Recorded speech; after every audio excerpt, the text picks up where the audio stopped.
welcome to Teaching and Learning with Dr. Shweta. Today we are going to cover another important topic of learning and development in educational psychology, the theory given by Vygotsky. Vygotsky, he was a Russian psychologist, and his theory is also said to be responsible for bringing another revolution in the education system.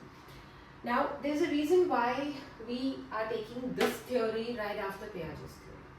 Although they were different psychologists working in the different parts of the world, and they also never disagreed with each other, because in psychology we see a lot of disagreements between various theories. Vygotsky never disagreed with whatever Piaget had propounded. But there's a reason, there's a logic why we study Vygotsky's theory after Piaget's theory. We understand that because they are related, they are connected, they have huge connections with each other. We can always say that Vygotsky has not disagreed with Piaget's theory, but has only added to Piaget's theory. A little bit of elements, very important, crucial elements were added to Piaget's theory. What did the Piaget theory say? Just a quick recapitulation. Piaget said that learner learns on the basis of cognitive development. As a learner grows with age, cognitive development also keeps happening. The schema structure, the concepts in the mind of the learner, they go on growing, and this happens through assimilation and accommodation, about which we studied in details in our previous videos. And this is how the concept formation goes on happening. And as the child moves from being an infant to an adult, this process continues to happen, and the schemas go on building, and that is how learning is taking place. So one very important requisite for learning and development, according to Piaget, is cognitive development. That is aging and cognitively aging. That is what Piaget says. Vygotsky says, yes, that's true.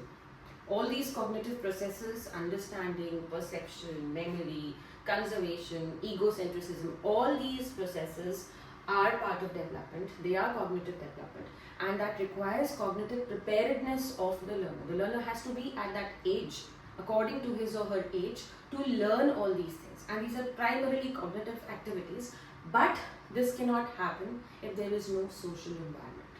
If you lock up a child in a room, and give everything that the child requires, food, clothing, even give him or her books, but the child will not learn or develop effectively because there is no social environment in this case.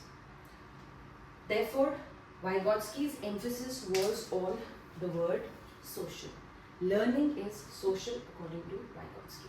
All that is happening cognitively, all those schemas that are growing on understanding and perception, all these cognitive processes are happening according to the age of the learner, and accordingly the cognitive development is taking place. But this cannot happen if there is no social environment. What do we mean by the word social?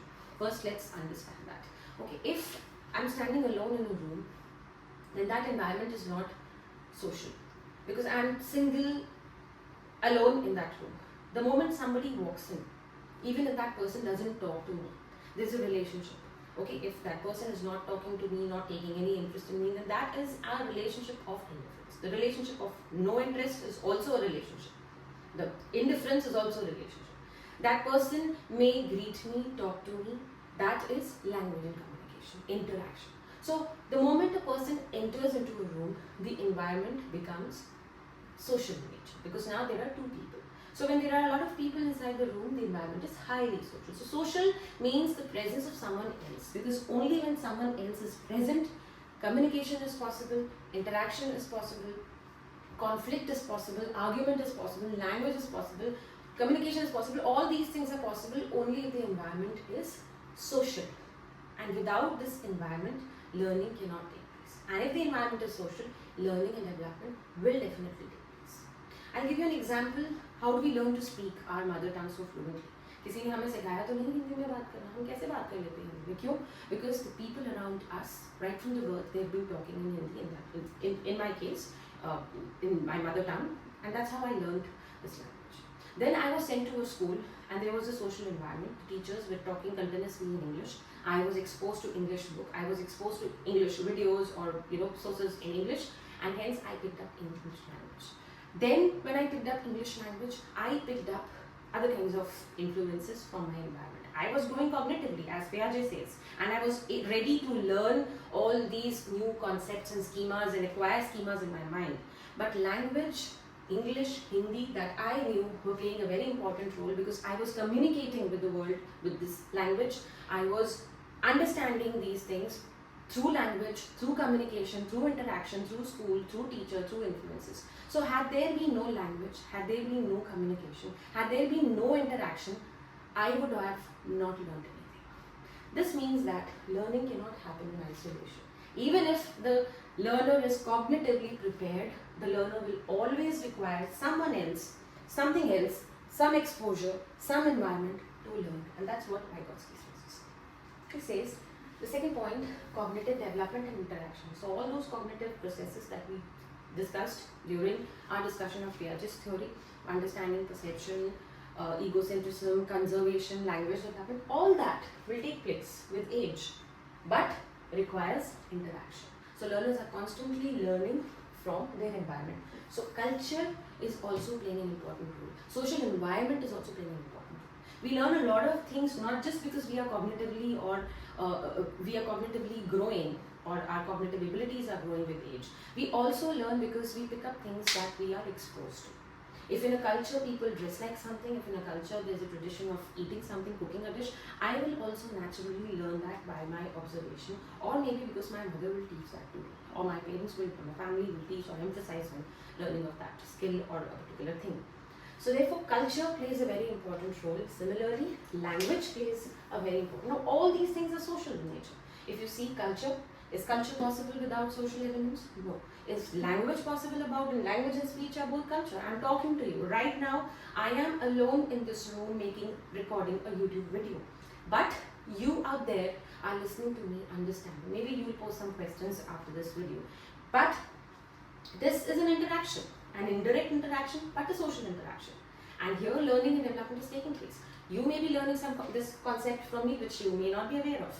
So therefore, language and interaction is crucial to learning. So first thing, Vygotsky says learning is social. Second thing, Vygotsky agrees with Piaget and says all these cognitive abilities are learned as per age and intellectual development, but with constant interaction with the environment. Now language and speech, they are social in nature and they are learned socially and they are essential for learning. So language is also learned socially and language is important for further learning. Language or speech are of two kinds, Vygotsky says, inner and outer. Inner speech or inner language is what the learner uses to understand things for himself or herself. Internalizing within himself or herself. मैं कुछ सीखूं तो उसको अंदर ही अंदर अगर मैं सोच के समझ रही हूँ, that also requires a representation of language. That also require words. So inner speech is what is referred to this in this case. Outer speech is how I converse with the environment. So both inner and outer speech. The speech that is required for the learner to understand things and the speech which is required for learner to express or talk or interact or converse with the environment. Both inner and outer speech and language is important in learning. So language plays an important role in learning because without language or inner and outer speech, interaction is not possible.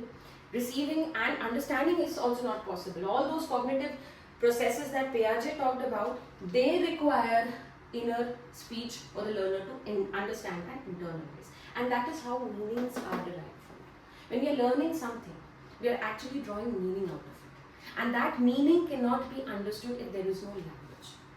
The meanings are drawn by either listening to something and then understanding in our heads. So that's how meaning making is taking place, and meaning making requires an exposure to the environment. It not just requires cognitive preparedness but also requires an environment, and that is how meaning making or learning is taking place. And of course culture, as I already discussed, is playing an important role. So here everything is same as Piaget's theory. The only element that has been added is the social element, and therefore this theory is still a constructivist theory because Vygotsky agrees with Piaget that learner is an active constructor of knowledge. Learner is constructing all schemas. Everything is happening as what Piaget discussed, but it is also happening socially. So it is not just constructivism, it is also social constructivism. Now, One very important concept that we cannot ignore or skip while discussing Vygotsky's theory is the concept of scaffolding. What is scaffolding? Scaffolding is basically assisting.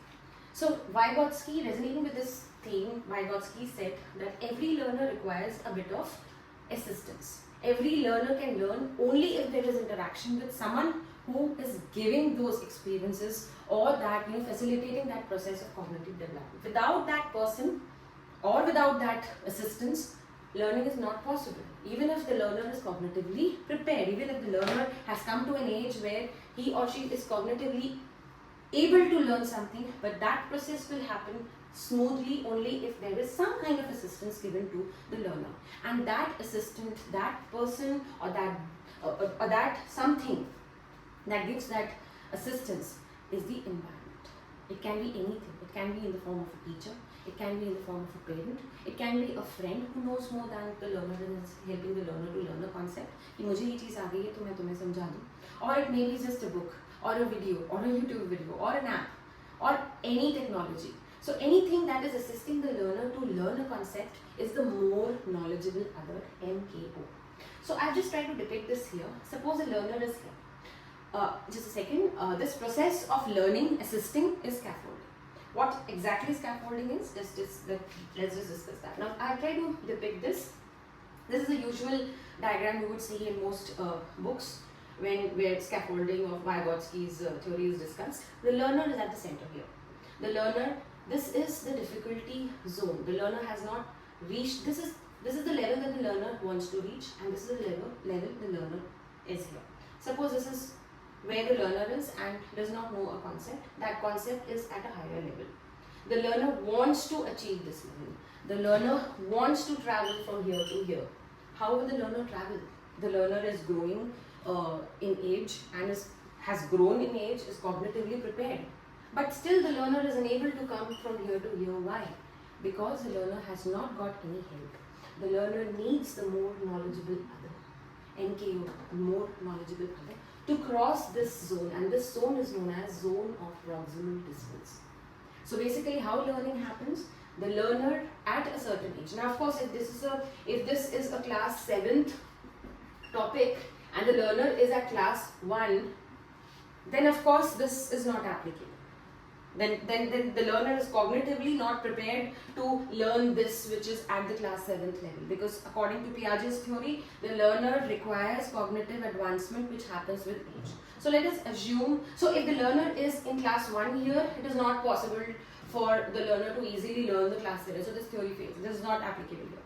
What example that I am trying to give you is that here, suppose a learner is in class 6th or maybe in 5th or in 7th, and then cognitive development has taken place and the learner is prepared to learn that concept because now the cognitive abilities have grown according to Piaget's theory.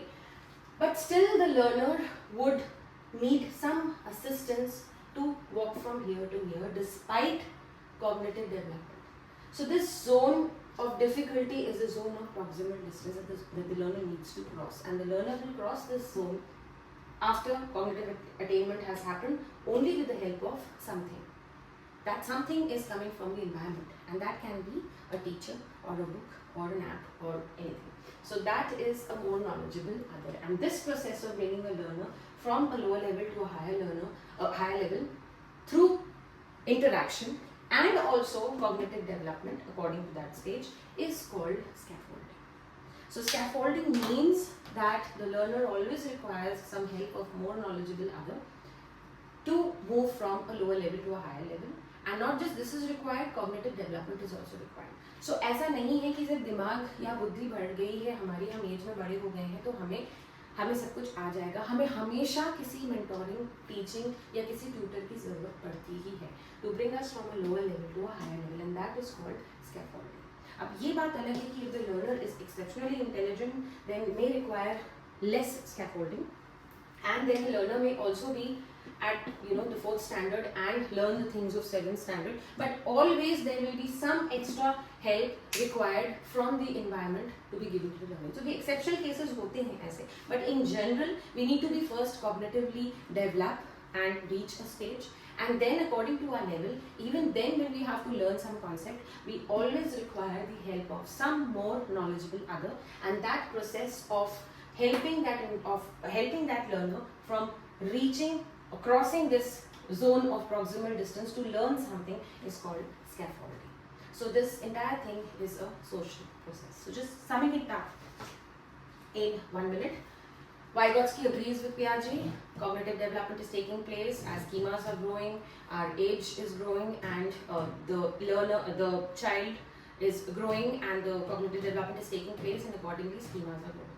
But then who is giving these schemas, who is helping in this process is the environment. So learning is just not cognitive, it is also social in nature. And when we say social, we have so many elements that come under social: communication, language, speech, interaction, conflicts, arguments, observation, culture. All these things help us in learning. The child is observing, the child is taking influences from the environment, someone is teaching the child, someone is mentoring the child is referring to books, external sources. So it's a social process through which the learner is learning. And there are two kinds of speech through which the learner makes meaning. Meaning making means learning. If something is given to a learner, when the learner understands the meaning, this means meaning making has taken place and learning has taken place. Now that cannot take place without language. Somebody has to communicate that to the child, either a book will, or a teacher will, or some video will. But that requires language, and that requires language to deliver it, and also for the child to grasp it. And to grasp it also the child needs language, to talk within himself, to understand. So that's the inner speech. And the child may also ask questions, may also converse and interact with the environment, and that's the outer speech. So both inner and outer speech or language is required for learning, and that's how they make meaning. And hence this process is called social constructivism, because it agrees with Piaget that yes, the learner is an active learner, constructing knowledge according to the stages of cognitive development, but it is also a social constructivist process, because without the environment, without more knowledgeable other, this zone can never be covered. What is this zone? Wherever the learner is, whenever the learner is trying to learn something new, there is a gap between not learned and wanting to learn. So this gap will always be fulfilled by the help of someone, and that someone has to be more knowledgeable than the learner. This is the importance of teaching, and this is the importance of school, this is the importance of books, this is the importance of mentoring, assisting.